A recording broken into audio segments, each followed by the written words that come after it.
We are in the process of going live on various platforms. Yes, we are. And Hey, you're frozen. I'm frozen. Not. I'm moving. I'm going. All right. I'm rolling. Yeah. Okay. Welcome to Strong Marriage. Welcome to Strong Marriage, Facebook and YouTube and everywhere And else. Instagram and all that good stuff. And blogs. All right. Frogs. Hogs. Mogs. Let's go. All right. Okay. So thank you so much for joining us in Strong Marriage. I am Coach Tenisha, and this is Coach Chris, and together he and I are going to help you to build the marriage of your dreams. Yes. And today's topic is kind of like a part 2 from last week. Mm-hmm. Last week we were talking about ways that the husband unintentionally disrespects, the wives unintentionally disrespect their husbands. Mm-hmm. Hey, Shelly, thanks for joining us. And this week, we're talking about the way husbands disrespect their wives unintentionally, or boyfriends disrespect their girlfriends, because it's the same thing that they end up doing. Yes. And we're also going to give you ways to make amends and to make sure you avoid these pitfalls. So let's go ahead and get into it. It's about to be 1 p.m. Pacific, 2 p.m. Mountain, 3 p.m. Central, and 4 p.m. Eastern. That's a lot of PMs and DMs. It is time to go. It's time to go. So 5 ways husbands disrespect their wives and how to make amends. Go ahead and read the intro part. Yes. Marriage is built on a foundation of love, trust, and respect, right? So while every relationship has its ups and downs, maintaining respect is crucial. Unfortunately, disrespect can often creep in subtly and may be overlooked until it becomes a significant problem. Yes. Here are 5 common ways husbands may unintentionally disrespect their wives, along with the suggestions on how to address those behaviors and strengthen the relationship. Yeah, first thing is going to be, of course, ignoring her contributions. Yes. This is a big one. This is a big one. Yes. Everyone wants to feel valued. Everyone wants to feel like their opinion matters, they say matters, especially to your significant other. So if I say something to him and he doesn't consider it weighty, consider it important or valid, then there's going to be a rift in the relationship. Yeah, whether it's an effort that she puts in, like in the house, at home, her going out and working, just me belittling it, or just not respecting what she does, and just making fun of it or light of it makes a huge difference, because she's making a contribution, and no matter what it is, I should always respect it. But a lot of times we don't. We blow it off that we're doing more than what they're doing. But that's just us being selfish and only looking at what we do. Right. You can't be myopic and just focus on you. Yeah, myopic. That's one of those ACT words. Again, yes. But you can't be myopic and just focus just on you and how you look at things in relation to the world. It's actually both of you. So just because you're busy all day doesn't mean that she's not busy. Right. Just because you're going to work and you're working a hard job and you're sweating doesn't mean that she's not doing the exact same thing. But a lot of times we focus just on ourselves and how we feel. And because of how we feel, we end up saying, your feelings are irrelevant. What you do is irrelevant compared to what I do, because there's no way you're doing as much as I'm doing. Wow. I'm the man in this relationship. I'm the one that's holding everything up. You're not doing what I'm doing. Yeah.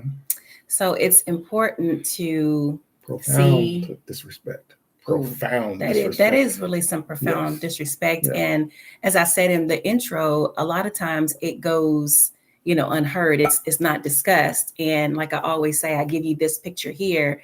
This is your relationship as one. And when you have a disagreement or a disappointment or something, there's a little rift. And it may be so little that you can't see it, but the more you Bigger, ignore it, bigger, it just gets bigger and bigger until one day you wake up and you're like, dang, that person. I don't love him no more. No. I don't love her anymore. Because it just builds up. It builds up. It builds up. Yes. But there's a way that you have to be able to make amends. You have to be able to make it right. So catch it now. Acknowledge her efforts, that you appreciate her and everything that she's doing. Like I said, husband, wife, boyfriend, girlfriend, you have to be able to say, hey, I appreciate you. I see what you're doing and I understand what you're doing. And it's just as important of what I do as what you do. Whether or not one person's making 200,000, 50,000, 70,000, 100, doesn't matter what each person's making. One person could be only making $10,000 a year. It doesn't matter what they're making. The effort that they're putting in is worth just as much as what you're putting in. Ooh, amen. That was profound. Wow. So acknowledging and appreciating a wife or a girlfriend's efforts regularly is a way that you avoid that disrespect. A simple thank you and a gesture that shows that you recognize the hard work talk about goes a long way. You have to be able to talk about what the differences are too. Yeah. You have to be able to explain to me, hey, this is, I have to listen to you. When I come home, you come home. We have to be able to talk about each other's day. Right. You know, although a lot of times, like when I come home, I don't want to talk about anything because I try to separate both. Yeah. From, you know, I don't want to bring work home and I try to leave it there. But that's just me. For a lot of times for women, they do want to talk about what happened at work, what happened with what's going on. And I have to be able to listen and not just like be so closed-minded as not to actually hear what you're saying. Right. I think, yeah, for women, it helps us to actually have closure from the end of the day because everything affects us on an emotional level.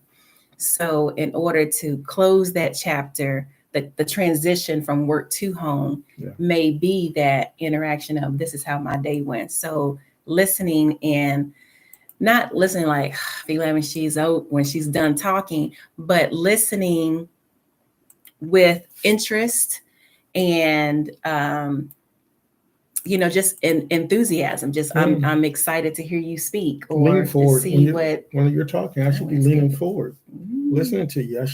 There's nothing wrong with putting a hand on the person's leg. Yeah. There's nothing wrong with actually touching, looking at the person in the eyes, not just sitting over there looking on your phone when everything's going on, but actually talking to the person or listening to them when they're talking to you. That's the small gestures that I was talking about. The small gestures that shows that you recognize the hard work, that you're listening to what they're saying, that you understand that you're there, you're on the same page. And that's the goal of marriage, staying on the same page. Yeah. Keeping that we mentality. What happens to one happens to the other. What affects one affects the other, and so on. So that was number one. Number one. That was a good one. That was a good Number one. 2 is going to be invalidating her feelings. Not validating, but invalidating. Yeah. So everything that she feels, you ignore. And women are built on emotions and feelings. And this is how I feel. But now you're saying, look, I don't care what you did. You hold on to that. Just hold it because that doesn't matter. What you did here was right. So I'm dismissing everything, and you can't trivialize the person's feelings that you're with. That's good. You cannot trivialize someone's feelings. That was SAT, feelings. Not ACT. Myopic was ACT. SAT was trivializing. Oh, that's funny. Yes.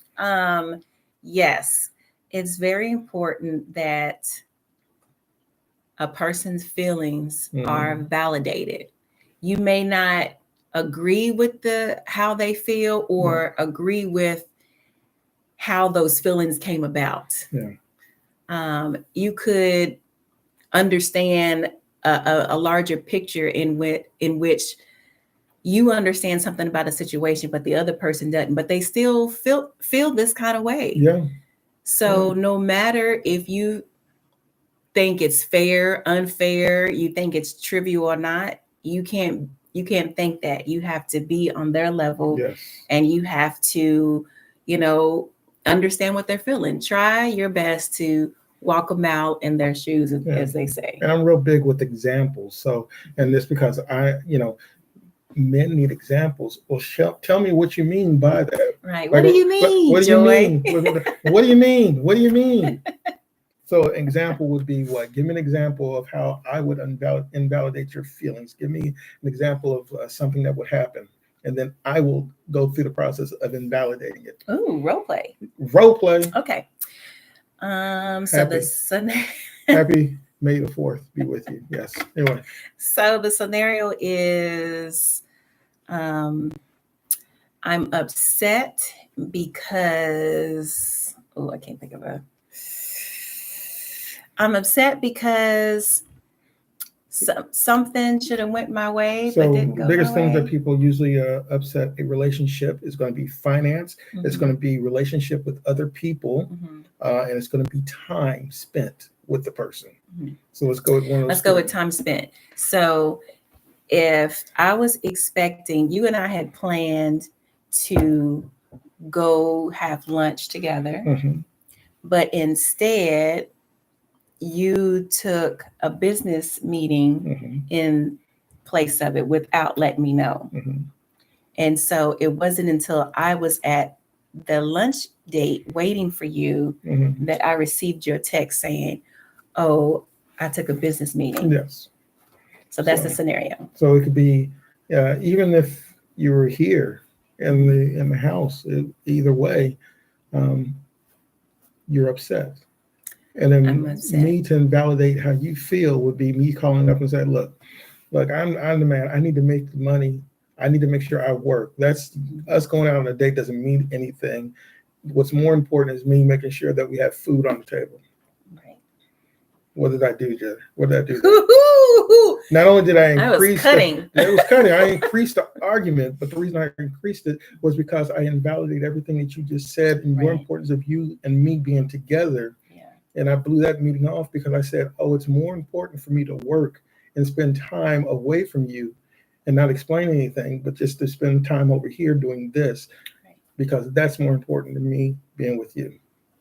Yes. And that in that scenario, that is exactly what I would feel like, or and then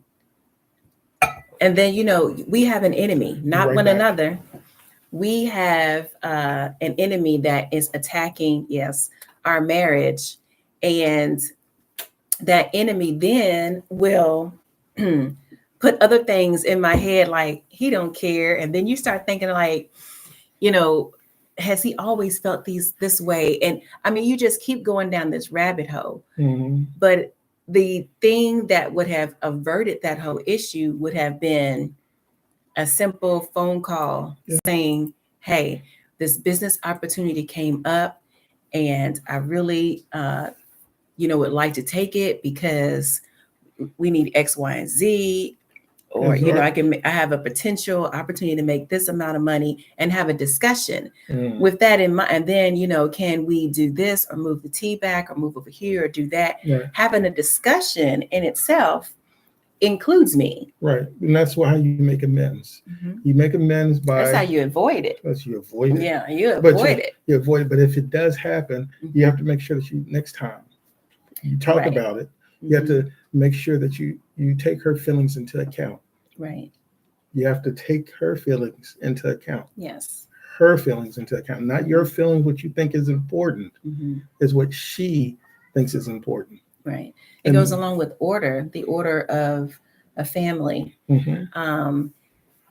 How your job, because that's job related, is not over your spouse. No. The only thing over your spouse is God. Right. So like if I'm going to pray, then I have no right to get upset because he's like, "Whoo, I need to pray right now," even though it's a scheduled date. Right.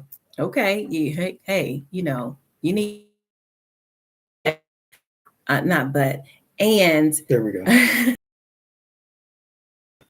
When you are making decisions, doing things, you have to include one another so that there is still that connection. You're going into the other number 3. So finishing up number 2, you got to make sure that you listen and share each one of the feelings that you both have. You have to Yes, share the feelings. You have to listen actively, and you also have to respond with empathy. that's true. A lot of times we don't respond with empathy. We just respond. Like, Mm, and that's that whole coming from yourself out reaction instead of listening, mhm. taking it in, digesting, chewing it up, and then coming back out with it. And what's the saying? Be slow to Speak, and slow to become angry. and I forgot the other one. we'll just say slow to Quick respond. to listen, quick Yeah, to quick to listen. listen. Hmm. Yes, Hmm. yes, but take your time. There's no Yes. reason why you have to give an answer right then and right there. Take your time. Hmm. Give me a second. Let me think about it. Let me think on this. Take your time. And of course, coming back to number three, of course, is making unilateral decisions. Making decisions. I'm the man. I can make this decision. I know what needs to be done. I Right. need a big screen TV. It's only $2,432. It looks best in this house. I can use it for my computer. I can use it for business. It's a write off. It's a That G wagon is a write off. oh, it is not. It is a write off because of the weight, and I'm just going to go ahead and buy it. I know the amount of what it is, but it's mine. I don't need to discuss anything with you. And that is how Woo. you make unilateral decisions. Do not do that. Do not do that. If you don't remember anything else in this lesson, please do not make those type of decisions. So I like to speak a lot when I'm at speaking engagements and have workshops about effective communication and what that is, Mhm. and giving examples and how it affects every area of your life. And Every. um, part of effective communication is making rules for yourself. Mhm. And those real rules go from the way you speak to the way you act toward one another to the way you handle your finances. And you say, how communication and finances? Communication goes through everything. Everything. It's the So tie that binds. it is a tie that binds. And I tell you what, when you make unilateral decisions, especially when it deals with your money, Mhm. you're going to have a huge issue. You're Yes. going to have a big problem, a huge rift in your relationship. And if you have made that mistake and caused that large rift, then you are not going to know how to repair No. that rift. No. So, I said all that to say, we have a rule that says anything over, it used to be 50 or Mhm. 100, but Mhm. now 5,000. anything over 500, there needs to be a conversation. $5,432. $500, 500. Mm-hmm. Anything over $500, you have to have a Yes. conversation, so that, not so like you can approve it. No, it's not that. It's just we Mhm. got to be on the same We do. page. We Being do. on the same page is what creates harmony and unity And it and doesn't balance. matter who makes the most money or if you make Right. this much and this person makes this much and it's all your, and it does not matter. You do Say that still, again. it doesn't matter. No matter how much you make, you still need to have that discussion. I don't care if you can afford it. I don't care if you're extra money. You still need to talk. You need to talk about it. Program, whatever it is, you need to talk about it first and then come up with a decision together. Right. And like we said before, we say every single time, even if it's a bad decision, you still need to make the same decision with each other. Yes. Even if it's a bad Yes. decision that Mhm. you decide on, Mhm. you need to make it together. Right. You need to be on board. You both need to equally press toward the steps that are possible to reach the goal Mhm. of that particular decision. It's So easier both to of you fight have to together be in than it. it is to catch you off guard and be like, "What the?" Yeah, Yes. it's easier to know what's coming than not know what's coming Exactly. because both of you together can overcome a bad decision, Hmm. but against each other, it's You're not gonna going to happen. fall. You're It's gonna not going to fall. happen because now the trust isn't there. Ooh, that's good. Yeah, So I've to done this make before. amends, Yeah, I've done this before. I've done this before. I made this. I made these mistakes. I know this. You I know know this. this. You know Ooh, how to make amends, I know huh? how to make amends. I made this mistake. Just involve your partner in all major decisions. And the hardest thing is when you first get married, Yeah. because you're thinking, "Oh, this is my money. It's not your money. I don't care if it's in a separate account. It's Right. still not just your money." Mhm. Even if you have extra money on the side, you need to talk about it before you walk in with a bunch of Amazon packages or whatever it may be. You need to talk about it or first. purses, or Yeah. you're going shopping and hiding it from your husband. Well, I'm at me going to get myself a purse. No, Yeah. no purses for you. Yeah, I'm not going to do it. But yes, Yes. So no, no men purses either. over. No. Yeah. Involving one another in all major decisions, Yes. from financial planning to Mhm. the children's education, where your kids are going to go to school, because that's important. It is important. Making sure that your partner's input is sought after and Mhm. considered, and more importantly, that you both seek God first. Yes. That Pray you on both it. ask Gotta pray on God, what path you should be on, and then when you know the right path, you want to stay on the course Mhm. to reach the end of that desired ordained path. Okay, we're going to number Four. four. Number four, constant criticism. Ooh. Constant criticism.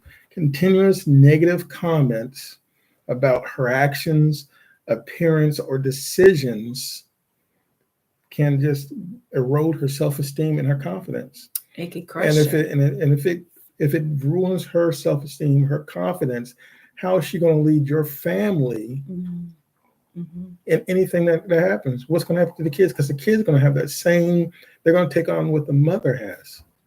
If you have kids, the relationship's going to take on that, because if one of you two is not confident, Right. it shows in the whole relationship, because now the whole relationship is uneven. Right. And the wife sets the atmosphere for the home. So if she's not confident, then she's not exuding that confidence. She's not teaching or leading by example in the home. That's if you have kids, but and the reason, because women naturally are just more nurturing than men. It's how you give your feelings, how you show your feelings. It's just more natural when kids are younger, that women teach them that empathy, that nurturing that they have. That's true. And men take over later on when the kids get older and impart to them what they need. But in the early stages, that relationship, that confidence has to come from the wife, has to come from the mother of the child, has to. And because the kids take that in.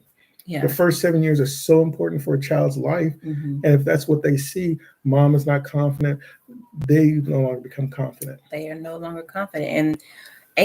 Or they will expect a woman not to be confident, because you are teaching your children how a woman, a wife, and a man, a husband should be and act like. Yeah. So if the wife has no self-esteem and no confidence, how can she plant that into her children? And even worse than that, it's hard for a child to see growing up at a young age a mother that has no confidence running to God, trying to get confidence, because God already has confidence for you. Right. And the man is supposed to be there building her confidence up too. So now the child sees mom's confident, mom's going to God in confidence, with confidence, asking, praying in confidence. I can be like that in confidence. I don't have to scour off and go find God in the corner, because he's already there accepting me. Right. Well, that's good, because the way people, especially our children, see us is the way they'll see God. If God is supposed to be the father, and then we have the father not instilling confidence and saying things that are negative for the self-esteem of their mom, well, they'll see God that way too. If mom is not confident and her self-esteem is low, what is God for? What is God doing? So it's very important that there's not criticism there. No. Our words have power. Money, whatever it may be, our words have power, and what they hear and what they see is what they become, regardless of what you think. What they see and what they hear is what they will become. Right. So you have to give them that positive affirmation every single day with what you say as well as what you do. Right. Because they see it. They see it. And you have to speak what you want, not speak what you have. The Bible says, call those things that be not as though they were. So if Maybe your wife can't cook. You don't say, man, this is trash. You say, look for something positive to So say. Well, at least constructive this time, criticism. So that's yeah. the amends. It's constructive feedback. Constructive feedback. We're not going to say criticism. Constructive feedback. Feedback. Oh, honey, that your rice is a little crunchy today. Um, don't even say that. No, don't say that. What you do is you go out and you buy a rice cooker, and you bring a rice Yes. cooker home. It's like, hey, this is just going to make everything a lot easier for us to be able to cook. Hmm. Um, the food that you cook is a little burnt. Don't say that. Don't say that. Let's go ahead and just go to what's one of those good places that cooks the food, or What is that? Is there a place called Dream Dinners? I think whatever. So you where go you there, go you go there to and the place, prepare the and you food. prepare the food there Hmm. with them, and then Bring you it bring home with home, you, or you put it right in the oven, and it's and already it's done already for, done. or you Yeah. get the prepared meals before. But you have to work around these things, and then as time goes, as marriage goes along, Hmm. her cooking gets better, your cooking gets better, or Hmm. sometimes you may just want to cook yourself, Right. but you make that option available so that you both have the confidence. You both Yeah. are Without good. making anybody feel No, bad. no, Because that won't help the cooking. no. It won't help the cooking. Number 5, non-prioritizing the relationship, not putting the relationship Ooh, first. that, yeah. So we kind of touched on this one with our scenario earlier, Hmm. but it's so important that it's on the list again. If she often feels like, if your wife feels like she's at the bottom of your priority, or the Hmm. bottom of your list, she's the last thing that you attend to. Yeah. Uh, she's below work, below friends, below Oh, your the hobbies. biggest That's a no. thing that always happens, and I'm gonna say in every relationship, Mhm. the man is working overtime. He's working at work to get money to come in because he heard her Provide say, her. I need you to make more money. I need you to do this. In his mind, the only way he can do that is to go ahead and work Stay extra and longer. longer. But when he does that, he doesn't focus on her. So then now she says, you never spend time with us at home. Right. All you do is spend time at work, And then he's upset because you said that we needed more money. because that's all he heard. Hmm. And that's not what she was saying, and that's not what you would be saying. Right. So it's something that you do need to talk about, and that's one of the things that happen is because in her mind, you're prioritizing work, you're prioritizing your friends going out at night, Mhm. you're prioritizing, you're Privatizing. prioritizing, that's a new word. I'm gonna make that one. You Privatizing. prioritizing doing all this other stuff instead of spending time with her. So you have to include her in the things that you do. When you go to the gym, you take her to the gym with you. You may not work out together, and but you still go to the gym together. Yes. You may not do a lot of things at the same time in the same place, but at least you're in the same place, and that's what makes the difference. That makes a huge difference when your wife feels like that she is your priority. There's Jesus, and then there's you, and there's nothing more secure. And uh, women have a high need for security. Yes. We need not only provision but security. And if I know that I mean more to you than anything, than the children, Mm-hmm. than the job, Mm-hmm. than the church. I said the church. Yeah, I didn't because say it's no Jesus. church. Church and ministry Two different things. is different from Mhm. Jesus. Yes, So I have to make that time. you have to make the time. You have to make your wife your priority. Yes, and she has to know that you're her priority. That when somebody calls, no, I'm spending time with my wife, Right. or you just sit there and you discuss it and you talk about it. Mhm. How do you make amends? Just by doing that. Just what I said, make time for Yes. her, for your relationship, that you spend time. So that goes along with date night. Mhm. Every 7 days, go out on a date. Mhm. Once a month, take a mini trip, Mhm. and then once every 7 months, um, what is it? Once every 7 months. 777. So 7 days. 7 days date. is date. Seven 7 weeks weeks. is spend time with each other for 24 hours, where Mhm. you're able to talk and understand each other, doing something that the person likes, Mhm. and understanding each other for 24 hours, no kids involved. Mhm. And then every 7 months, we Mhm. go out on a mini vacation. Yes, that's Yeah, it. that's The it. 777 principle. Yeah, we're overdue for a vacation. Yes, we are. Yeah, I'm so ready. I'm ready to go to. Ready, ready, ready. Darn, we're supposed to go to Spain this year. It's okay. We'll move it back. It's Anyway, okay. all right. It's okay. So, in conclusion, Oh, respect in marriage is crucial. It's vital in order to have a strong, godly marriage. And it's important to regularly check in with each other to ensure that both partners feel valued and respected. It should be an ongoing conversation, a check in, if you will. Yeah. If you recognize any of these and any of these disrespectful behaviors in yourself, address them. Yeah. Okay. Immediately. And notice I said in yourself. Don't call It's not about the other person. your not about the spouse other out. person. No, you're checking yourself. You are checking yourself because you can only change you. Yeah. When you are better, your marriage is better. Yeah. So address these things honestly and thoroughly. That's it. That's We're it. out of time. Our time is up. Our time is And up. can you tell I'm a Ravens fan? Can you see it? Can you tell me? He's Ravens all the way. Ravens all Anyway, the way. so and Cardinals. L's up. But have fun, guys. Have a great time today. Great day to go out for a mini date if you can. Do the Target date if you want to. That's a good one. We like the Target date. Hit the movies. What else can you do?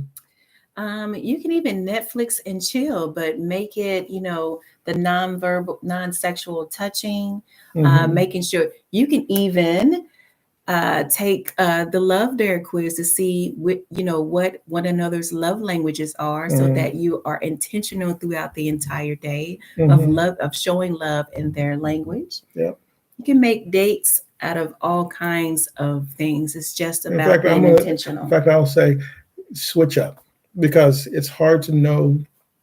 Everybody has a different love language, and sometimes your love languages don't match up exactly. They usually don't. We will put that on Strong Marriage, about a little test so you can take your love language, and then we'll grow off of that and how to adapt your style to the other person based on the love language. But as I said before, we're done. We're out.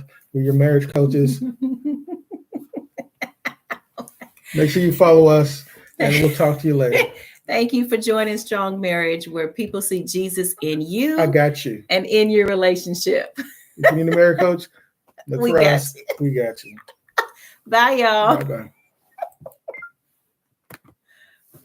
Yeah.